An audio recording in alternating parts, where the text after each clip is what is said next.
ಹೋಳಿ ಹಬ್ಬದ ಅಂಗವಾಗಿ ಮಂಡ್ಯ ಜಿಲ್ಲೆಯ ಮದ್ದೂರಿನಲ್ಲಿ ನೆಲೆಸಿರುವ ಉತ್ತರ ಭಾರತದ ಜನರು ಪರಸ್ಪರ ಬಣ್ಣ ಹಚ್ಚಿಕೊಂಡು ಸಂಭ್ರಮಿಸಿದರು. ಪುರುಷರು, ಮಹಿಳೆಯರು, ಯುವಜನರು ಪಾಲ್ಗೊಂಡು ಬಣ್ಣದ ಹಬ್ಬಕ್ಕೆ ಮತ್ತಷ್ಟು ಮೆರುಗು ನೀಡಿದರು. ಮಹಿಳೆಯರು ಗರ್ಭ ನೃತ್ಯ ಮಾಡಿ ಗಮನ ಸೆಳೆದರು.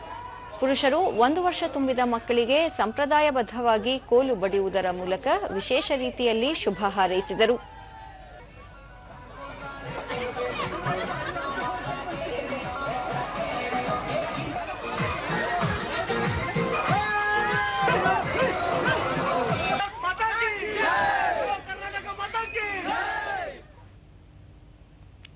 ದೂರದರ್ಶನದೊಂದಿಗೆ ಸ್ಥಳೀಯ ನಿವಾಸಿ ರಾಕೇಶ್, ಶಾಂತಿ, ಪ್ರೀತಿ ಹಾಗೂ ಭಾವೈಕ್ಯತೆಗೆ ಹೋಳಿ ಹಬ್ಬ ಹೆಸರಾಗಿದ್ದು ಹಿಂದಿನಿಂದಲೂ ಇದನ್ನು ಆಚರಿಸಿಕೊಂಡು ಬರಲಾಗಿದೆ.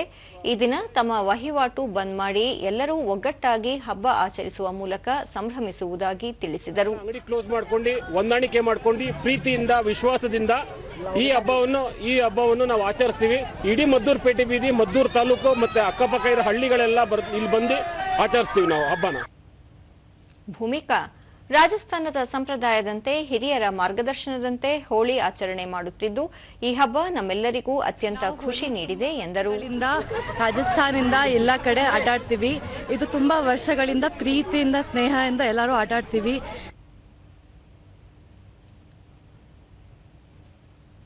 ಪ್ರಾಚಿ, ಯಾವುದೇ ಭೇದ ಭಾವವಿಲ್ಲದೆ ಎಲ್ಲರೂ ಒಗ್ಗಟ್ಟಾಗಿ ಸಡಗರ ಸಂಭ್ರಮದಿಂದ ಹೋಳಿ ಆಚರಿಸುತ್ತಿದ್ದೇವೆ.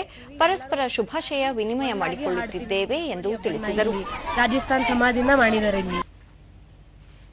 ಸಮುದಾಯದ ಅಧ್ಯಕ್ಷ ಧರ್ಮಿಕ್ ಚಂದ್, ಹೋಳಿ ಹಬ್ಬದ ಪ್ರಯುಕ್ತ 1 ವರ್ಷ ತುಂಬಿದ ಮಕ್ಕಳಿಗೆ ದುಂಡ್ ಆಚರಣೆ ಮಾಡುವುದು ಸಂಪ್ರದಾಯಬದ್ಧವಾಗಿ ನಡೆದು ಬಂದಿದೆ. ರಾಜಸ್ಥಾನದ ಸಂಪ್ರದಾಯದಂತೆ ಪೇಟ, ಛತ್ರಿ ಬಳಸಿ ನೃತ್ಯ ಮಾಡುವುದು ಇಂದಿನ ವಿಶೇಷ ಎಂದು ತಿಳಿಸಿದರು. ಆಮೇಲೆ ಮತ್ತೆ ಇನ್ನೊಂದ್ಸರಿ ಇದು ಗೇರ್ ನರ್ತೀವಿ ಅಂತ ಇದೆ. ಅದು ಗೇರ್ ನರ್ತೀವಿ ಅಂದ್ರೆ ಇದು ಒಂದು ಡೋಲು ಮತ್ತೆ ಛತ್ರಿ ಮತ್ತೆ ಪೇಟ ಎಲ್ಲ ಹಾಕೊಂಡು ನಾವು ಗೇರ್ ನರ್ತೀವಿ ಮಾಡ್ತೀವಿ.